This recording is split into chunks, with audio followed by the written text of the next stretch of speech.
Ini sudah kami record. Baik, Silakan. selamat siang anak-anak. Siang Ibu. Selamat siang, Ibu. Siang Ibu. Kurang semangat. Selamat siang anak-anak. Selamat Ibu. Siang Bu.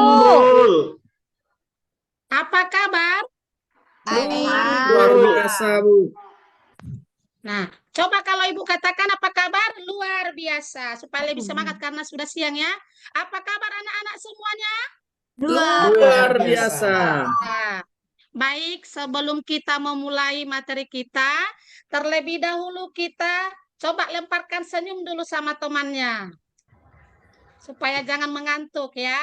Baik, nanti kalau Ibu bilang seperti ini, siswa Katolik SMA Negeri 1 Sosor Gadong. Nah, nanti anak-anak menjawab, semakin kasih, semakin cinta kepada Yesus. Baik, kita ulangi ya. Siswa Katolik SMA Negeri 1 Sosor Gadong. Semakin kasih, semakin cinta pada Yesus. Nah, karena kan sekarang sudah siang, jadi perlu kita agak supaya lebih semangat begitu ya. Baik, Bu. kita Ya, Bu. awali Terima dulu kasih, Bu. dengan bernyanyi. Sebelum berdoa, kita bernyanyi. Karena kita sudah biasa membawa Mada Bakti, kita buka Mada Bakti 465. Ibu ulangi 465. Ibu tarik ya. Aku dengar bisikan suaramu. Baik, sama-sama kita. 1, 2 ya.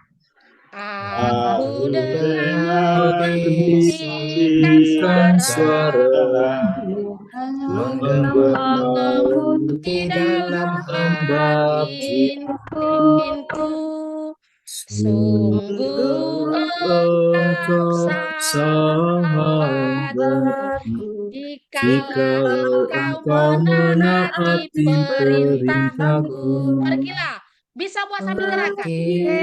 Pergilah dan bersukacitaku Sampai akhir zaman aku sertamu. Baik anak-anak sekalian, ini kita sudah siang. Apakah masih ada yang mengantuk atau terasa laparnya? Terasa lapar nih, Bu. Rasa lapar, Bu. Oke, baik. Laparnya kita akan kenyangkan dengan berdoa ya. Kita mengawali pertemuan kita dengan berdoa dibawakan oleh Parmon Simarmata. Baik, Bu. Siap, Bu. Teman-teman, sebelum kita memulai pembelajaran kita, mari kita bersatu dalam doa. Dalam nama Bapa, Putra, dan Roh Kudus. Amin. Senantiasa kami mengucap syukur kepada-Mu ya Allah Bapa yang terkasih atas segala berkat dan penyertaan-Mu bagi kami. Bapa yang baik, sekarang akan kami lakukan pembelajaran. Sudilah kiranya Bapa memberkati kami, menerangi pikiran kami, agar apa yang kami lakukan dapat bermakna untuk kehidupan kami sehari-hari, terlebih di hadapan-Mu. Inilah doa permohonan kami Bapa yang kami sampaikan hanya melalui Putra-Mu Yesus Kristus yang juru selamat kami. Dalam nama Bapa dan Putra dan Roh Kudus. Amin. Amin. Baik, terima kasih kepada Parmon Simarmata. Nah, bagaimana sudah dikenyangkan? Masih terasa laparnya anak-anak sekalian? Sudah kenyang, Bu. Setengah Sudah kenyang, kenyang Bu. ya? Dikenyangkan oleh Roh Kudus. Baik, anak-anak sekalian ya. Sebelum kita memulai materi kita, kan sekarang kita sudah masuk semester genap. Semester genap itu materi yang pertama. Nantinya anak-anak sekalian sudah mendengarkan 1 semester ganjil. Jadi sebelum Ibu memulai materi yang pertama, masih adakah yang mengingat materi yang semester lalu atau tahun yang lalu? Ada nggak yang mengingat? Udah lupa, Bu. Lupa ya. Nah, baik. Semester yang lalu itu di materi yang pertama itu tentang gereja sebagai umat Allah. Tentang apa? Gereja sebagai umat Gereja Sebagai umat Allah. Allah. sebagai umat Allah. Nah, tentu gereja sebagai umat Allah itu nanti akan berkaitan juga dengan materi yang akan Ibu bawakan hari ini, yaitu hubungan gereja dan dunia. Baik, anak-anak sekalian, apalagi sudah SMA ya, kelas 11. Kalau menurut dia tahap itu pendewasaan itu sudah mulai masuk pendewasaan fisik ya, secara fisik. Jadi sebagai umat yang beriman, anak-anak itu sudah mulai masuk fase itu yang semakin beriman. Nah, sebelum Ibu sampaikan itu, apa yang anak sekalian mengerti tentang gereja dengan dunia itu? Siapa yang bisa?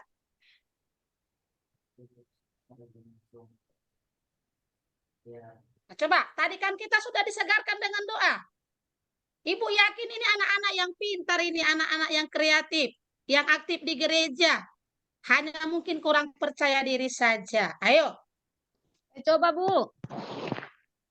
Apa yang anak sekalian pahami tentang hubungan gereja dan dunia?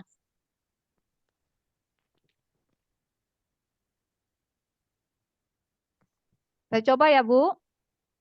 Iya, Ya. silahkan.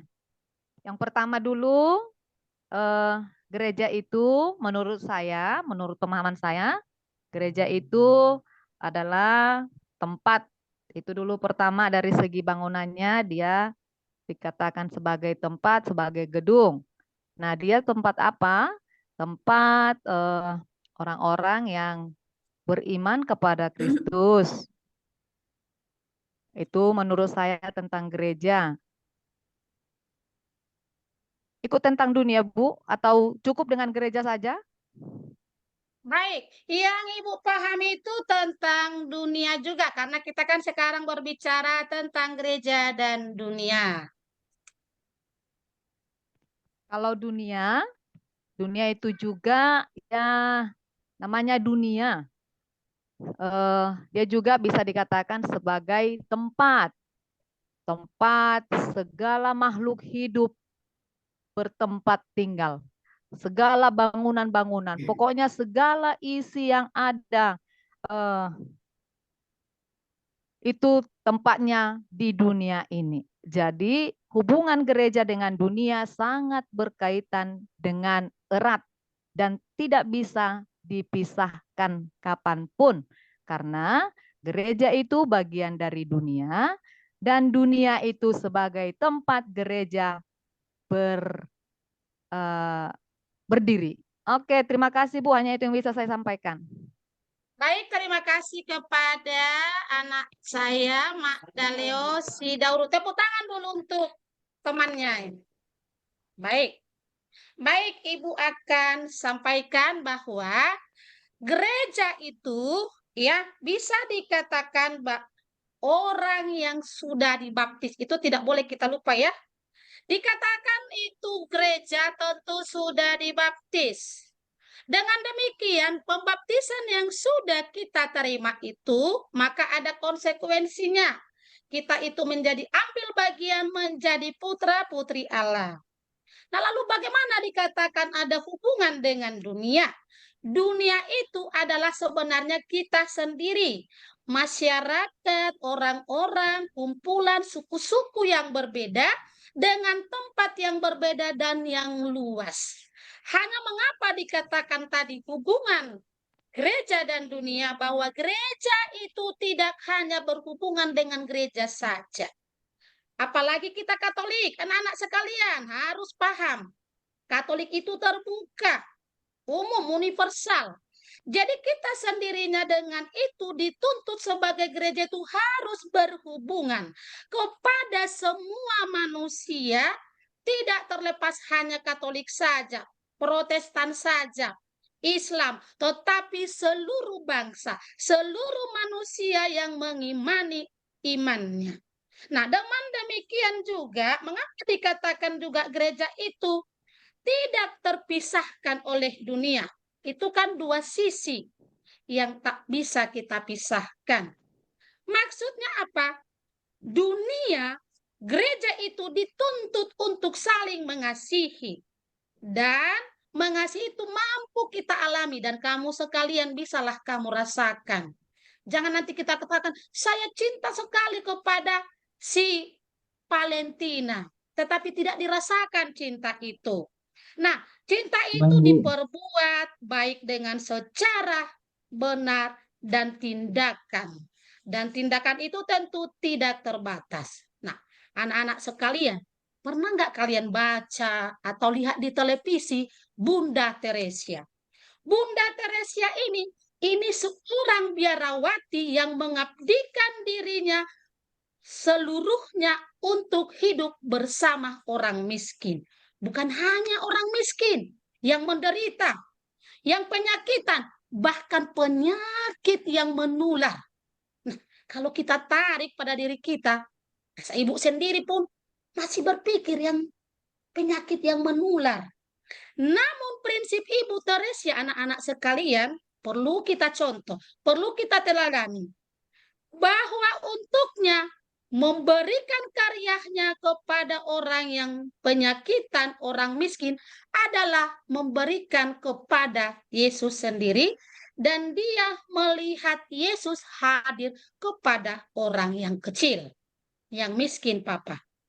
Coba anak-anak sekalian, kalau kita lihatnya dunia ini, itu punya batas.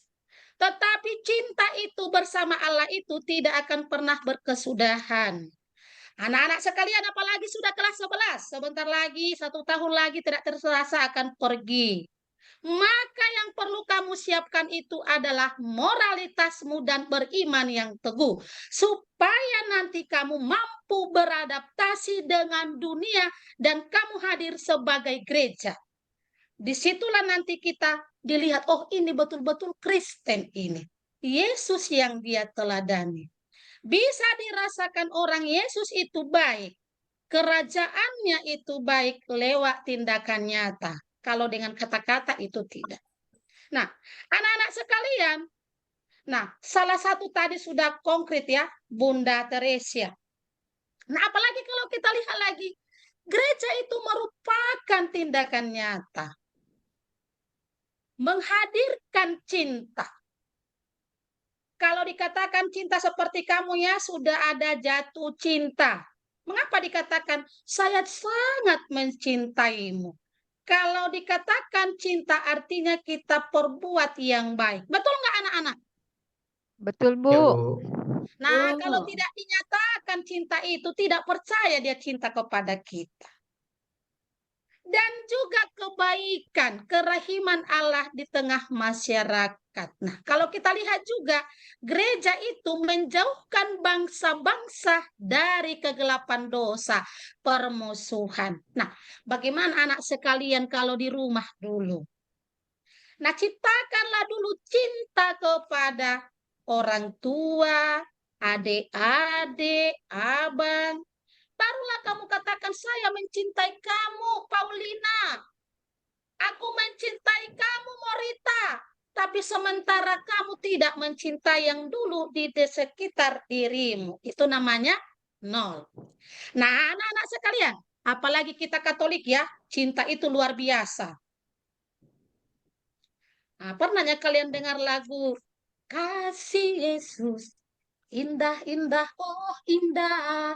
Nah, setiap lagu-lagu rohani itu sebenarnya mengarahkan kita, mengajak anak-anak itu supaya tetap hidup di dalam terang Kristus. Yesus banyak cara mengingatkan kita anak-anaknya. Baik dalam pengunjungan pastor di gereja, sekali 3 bulan kalau di kampung-kampung. Misa sekolah sekali sebulan. Belajar agama Katolik sekali seminggu. Doa lingkungan. Nah, namun kenapa sering manusia ini jatuh ke dalam dosa? Ada lagi nanti kalau musim Natal bervokal grup ya. Bertobatlah kembali pada Yesus. Setiap tahun bertobat, tapi tak bertobat. Iya kan anak-anak sekalian? Betul, Nah, Ibu. Saya aja jarang ke Bu. gereja, Bu. Saya ke betul. gerejanya Natal Pasca. Sehingga gereja itu jatuhlah ke dalam kelabilan. Datanglah seperti lagu ya, ini agak sedikit melenceng tapi supaya jangan mengantuk. Datanglah lagu Ayu Ting Ting. Kemana, kemana, kemana. Apanya kemana, Bu? Datang ajal itu, bingunglah jiwa kita. Mau kemana saya? Mau kemana saya ini? Padahal waktu sudah tiba. Baik, anak-anak sekalian. Gereja juga harus menciptakan komunikasi yang sehat antar bangsa, antar suku, dan mampu mengabdikan dan menjadi pelayan kepentingan orang-orang kecil. Nah, bagaimana? Bangga nggak menjadi pengikut Kristus? Bangga, Bu. Bangga, Harus Bu. bangga, harus Sangat bangga anak-anak bangga. sekalian. Nah, bagaimanapun kita itu harus bangga karena sudah pasti itu kematian anak-anak sekalian. Pangkat, rejeki, ekonomi, status itu, mau sertifikasi kelak kamu nanti, itu semua akan berlalu. Yang pasti kematian akan kita alami. Apa yang mau kita harapkan? Kehidupan abadi. Ambil dari kerajaan Allah. Nah, coba kita perhatikan dulu gambar di bawah ini. Di sini jelas gambar itu ada gereja dunia. Nah, jelas digambarkan di sini ya, orang-orang gereja. Lalu di sini bisa kita lihat sikap gereja itu terhadap permasalahan yang dihadapi dunia. Nah, di sini kita harus kritis anak-anak. Kalau bukan kamu, mau siapa kamu tunggu? Mama kita di rumah. Opung kita yang sudah pasti secara ilmu kesehatan akan berlalu kalau sudah 60 tahun. Maka bangkitlah kamu. Apalagi sekarang zaman berkembang. HP itu, Android itu sudah disibukkan dengan ke macam-macam ragam. Ada TikTok lah, yang ada snack video, tapi tidak berbaur rohani. Coba renungkan ya, anak-anak sekalian, jangan tunggu besok. Ya, besok itu akan tetapnya ada besok. Coba renungkan dalam setiap hari itu satu menit, 2 menit. Terlebih itu kalau di malam hari, coba merenung. Untuk apa saya hidup? Sementara gereja itu saya. Dan dunia itu adalah saya, tetapi tidak terbatas untuk satu gereja. Nah, apa yang bisa saya perbuat? Anak-anak sekalian, tadi kan sudah ada juga Ibu sampaikan lagu rohani. Ada juga lagu seperti ini. Hidup adalah kesempatan. Tapi kita selalu diingatkan. Ibu nyanyikan dulu ya. Lah, akan suara Ibu agak-agak merdu sedikit ya. Tapi jangan tertawa nanti anak-anak sekalian. Hidup ini adalah kesempatan. Nah, artinya selagi hidup baru ada kesempatan anak-anak sekalian. Maka perbuat sekarang. Berdoa. Nah, jadi yang di sini termasuk definisi gereja merupakan Allah yang menjawab panggilan dan memiliki pilihan bebas dari Allah untuk menyelamatkan sesamanya. Maksudnya bahwa menyelamatkan manusia itu bukan hanya karena uang. Bisa karena pengalaman, bisa juga pengetahuan, bisa tenaga, bisa senyuman. Kalau kita berjumpa dengan teman, lemparkan senyuman. Nah, apakah kita rugi?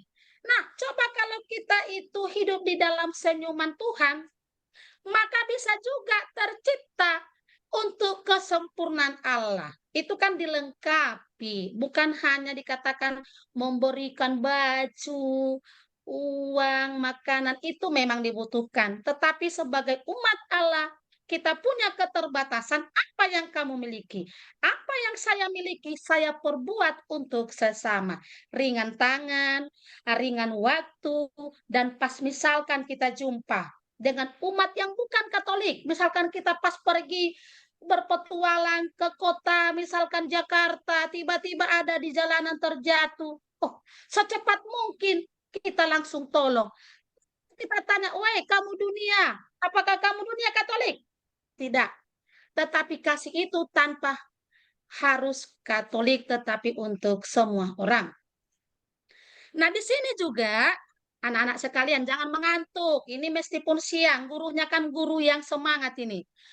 Gereja sebagai terang dunia yang secara nyata sangat dibutuhkan kehadirannya.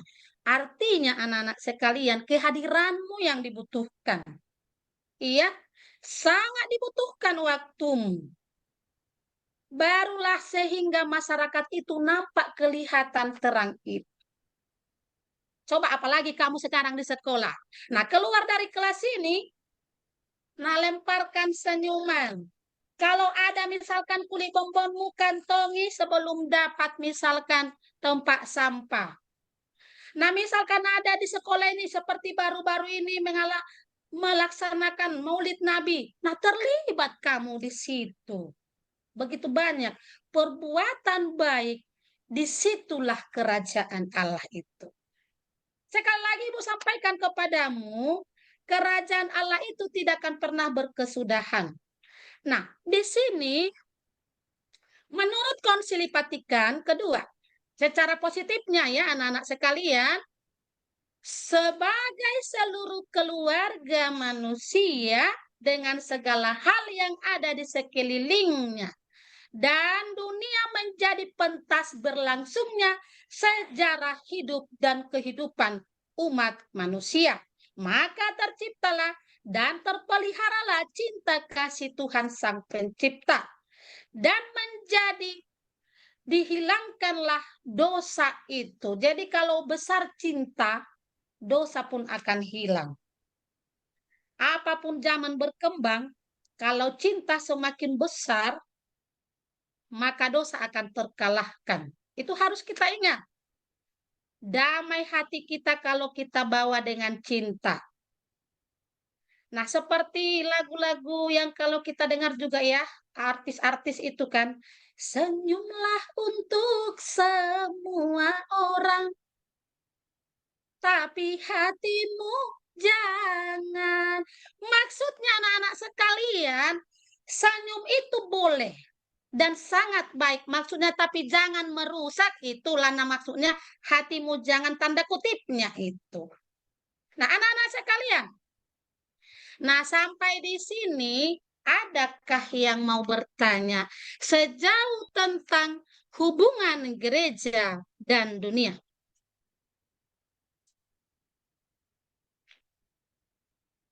Sekali lagi anak-anak sekalian, apa kabar? Baik. Kalau Ibu katakan apa kabar, langsung katakan luar biasa. Apa kabar anak-anak sekalian? Luar biasa. Yes. Nah, baik, Ibu mau sampaikan kepada kalian. Ada nggak yang mau bertanya tentang yang Ibu jelaskan tadi? Sudah jelas kok, Bu. Semua sudah jelas? Jelas, Bu. Jelas, Bu. Bu. Baik, kalau semua sudah jelas, Ibu mau bertanya. Adakah di antara kalian semua punya harapan tinggi menjadi orang kaya? Ada, Bu. Ada, Bu. Mulai saya, Bu. Nah, Ibu mau bertanya kembali, orang kaya yang bagaimana? Karena kamu kan sebagai siswa Katolik, orang kaya yang bagaimana harapanmu? Kaya Bu. kaya harta. Orang kaya yang mau berbagi, Bu. Mau menolong sesama. Untuk si Paulina ini luar biasa. Orang kaya yang mau berbagi. Orang kaya yang bagaimana lagi? Saya mau kaya iman, Bu. Wih, luar biasa. Kaya iman, betul. Apalagi mau kaya apa lagi? Bisa seperti kaya Ibu. Nggak bisa. Mau seperti saya, maksudnya bagaimana Kaya itu ya? Ibu. Kaya Ibu memiliki suara nada tinggi, Bu. Oh, itu namanya kalau nada tinggi itu orang Batak, memang itu sudah ciri khasnya, besar-besar suaranya ya. Nah, baik, kalau banyak makan ubi, suaranya Iya, akan Bu. besar. Gitu, Bu, ya. Baik, anak-anak Oke, sekalian terima ya. kasih, Bu. Karena kalau Ibu lihat waktu ini kurang lebih dari 8 menit lagi waktu kita akan habis. Nah, Ibu mau sampaikan kepadamu anak-anak sekalian, hidupilah seperti yang dikatakan temanmu itu, bercita-citalah untuk kaya iman, bercita-citalah kaya akan uang, tetapi untuk berbagi. Kalau hanya iman, bagaimana kamu nanti mau makan karena kita masih tinggal di dunia? Ya, betul. Kaya iman, tetapi mengandalkan Yesus, tetapi kita sebagai manusia, apalagi kalau kita buka penciptaan ya, perjanjian lama, manusia itu harus bekerja. Ya, orait labora, bekerja harus. Selagi di dunia tidak boleh malas. Malas itu artinya kita mati rohani. Ada di sini pemalas? Nggak ada, Bu. Aduh, kalau bisa kalau anak-anak Katolik itu tidak boleh malas, harus kreatif. Bekerja dan bekerja tetapi tidak lepas dari doa. Karena yang malas itu sekali lagi Ibu sampaikan, mati rohani. Bukan harus mati di kubur kita di bawah tanah. Mati rohani adalah orang-orang pemalas. Nah, orang-orang pemalas inilah yang menjadi musuh kebaikan, musuh kebahagiaan, dan musuh kerajaan Allah. Tapi kita kan Katolik, dibaptis, maka hilangkan kemalasan itu.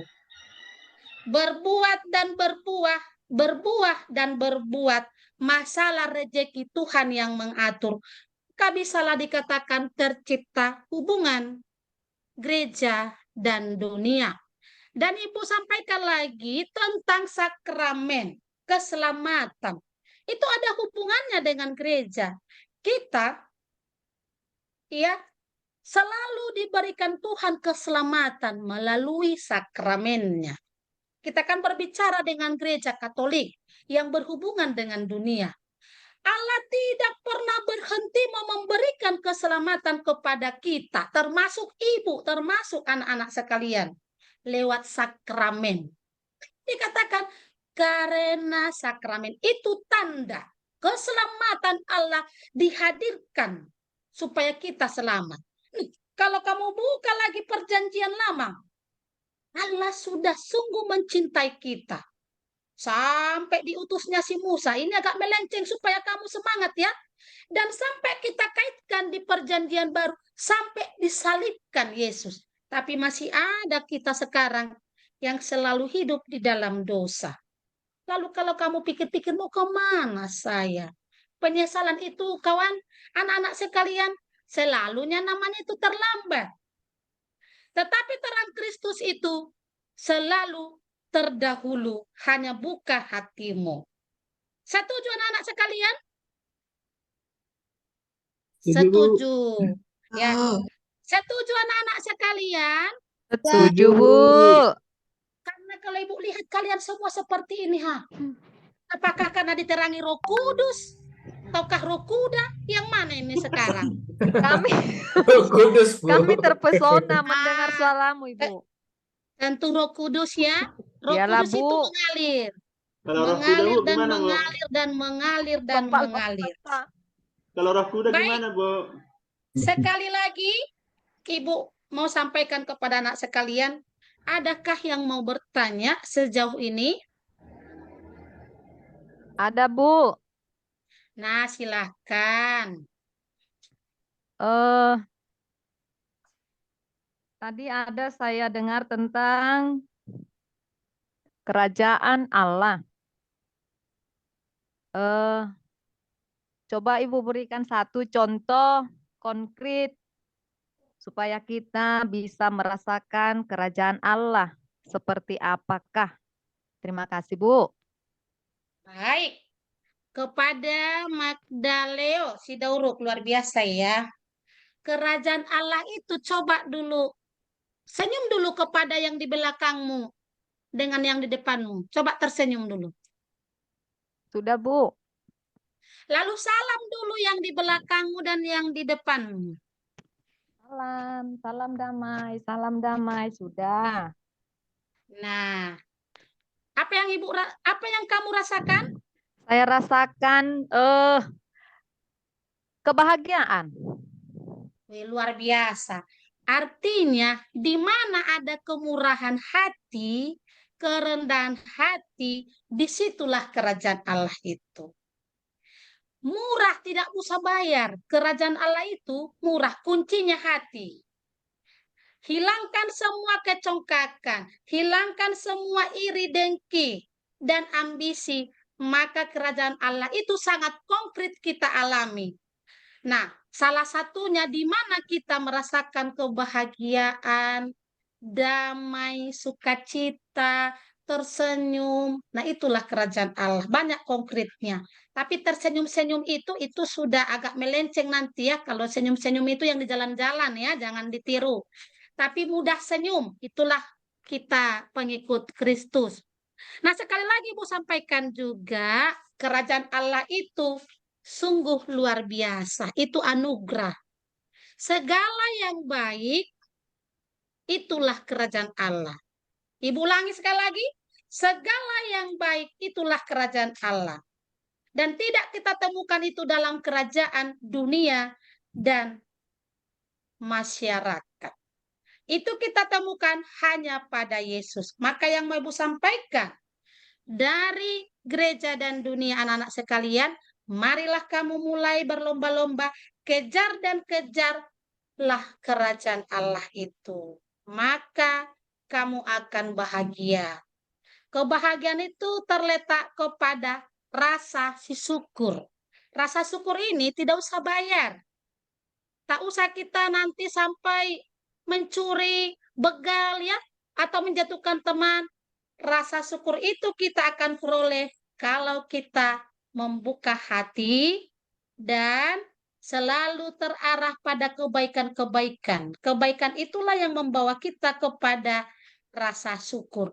Kalau sudah kita sampai pada rasa syukur itu anak-anak sekalian, tidak ada lagi yang kurang. Sudah bel, Bu. Baik, baik. Nah, tidak terasa ya. Baik, kesimpulannya adalah bahwa gereja dan dunia itu tidak terpisahkan dan saling melakukan kebaikan dan tidak terlepas saling mengisi dan melengkapi satu sama lain. Nah, baik, tugasnya untuk minggu depan dikumpulkan akan Ibu share nanti di grup kita seperti biasa, dilengkapi dan dibuat contoh-contoh konkret dan dibuat juga nanti di situ perbuatan nyata di lingkunganmu, tetapi di gereja yang bukan gerejamu beribadah. Contohnya, ikut kebersihan lingkungan masjid, karena kamu Katolik ikut membersihkan gereja yang bukan Katolik. Dan juga masyarakat setempat, nanti dibuat juga bukti fisiknya, lalu dibawa minggu depan. Baik, kepada anak-anak sekalian, kita tutup dengan berdoa. Kalau belum masih ada pertanyaan yang lain? Tidak ada, Bu. Nggak ada ya? Coba sebelum kita tutup dengan berdoa, coba senyum dulu. Harus senyum. Senyum dulu seperti ini. Senyum, mantap. Senyum, mantap. Coba 1, 2 ya. Senyum, mantap. Oke, baik. Kita tutup dengan doa dengan Bapak Robertus. Dengan anak kami, Robertus. Ditutup dengan doa. Baiklah, teman-teman, kita mengakhiri kegiatan belajar ini dengan doa. Dalam nama Bapa dan Putra dan Roh Kudus. Amin. Amin. Bapa dalam surga, terima kasih kami telah mengikuti pembelajaran siang hari ini. Semoga apa yang kami pelajari bermanfaat dan berguna bagi kami dalam kehidupan kami sehari-hari. Kami mohon berkat-Mu juga bagi guru kami, semoga ia selalu sehat dalam melaksanakan tugas-tugasnya di hari-hari yang akan datang. Doa ini kami sampaikan kepadamu dengan perantaraan Kristus Tuhan kami.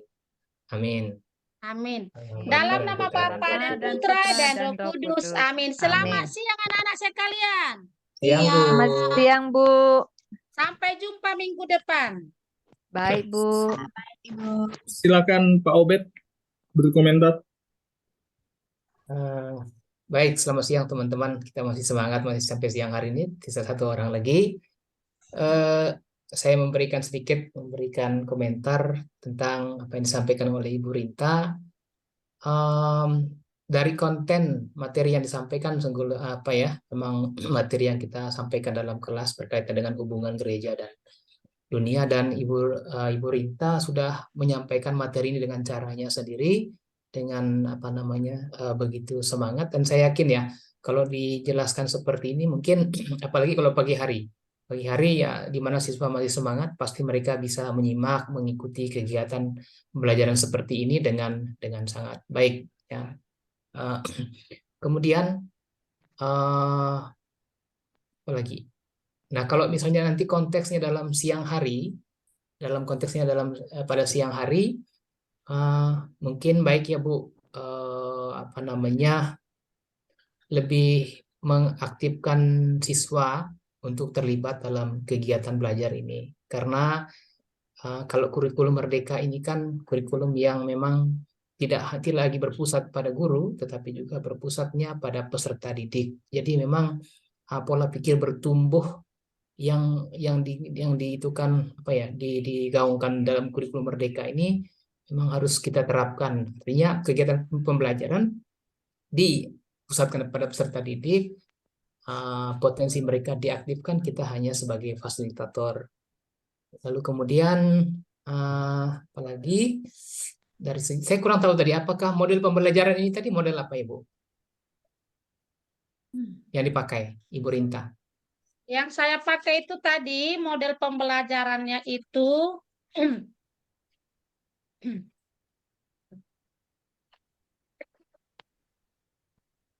saya pakai itu kan tadi kan Pak, pertama itu modelnya itu apa Pak? Model discovery Pak. Oh ya, berarti model discovery learning. Berarti kan kalau discovery learning memang rata-rata mereka berkaitan dengan masalah, tapi siswa yang berupaya untuk menemukan apa namanya solusi atas masalah yang ditemukan itu. Begitu. Jadi tapi secara keseluruhan ya luar biasa. Saya merasa menikmati ini. Kalau siang hari dengan cara Ibu Rinta yang seperti ini, saya kira siswanya bisa terlibat aktif dan mereka juga pasti semangat karena ada banyak ice breakingnya sedikit, ada permainannya, dan ini bagi saya ini menjadi apa ya memberikan inspirasi juga Bu untuk saya. Terima kasih atas apa namanya yang sudah berbagi pada siang hari ini melalui per-teaching. Lalu yang berikut, saya tadi tertarik dengan kata-kata Ibu tadi nih. Jadi berbuah dan berbuat, berbuat dan berbuah. Lalu saya terpikir, oh ini kayaknya kata-katanya bagus. Nah, izinkan saya membuat pantun ya Bu ya dari kata-kata Ibu. Nah, baik. Berbuah dan berbuat. Berbuat dan berbuah. Terima kasih Ibu Rinta yang hebat atas siraman rohani dan ceramah. Terima kasih Bu. Super. Terima kasih, itu saja. Mungkin sedikit komentar dari saya. Silakan. Oke, saya matikan ya.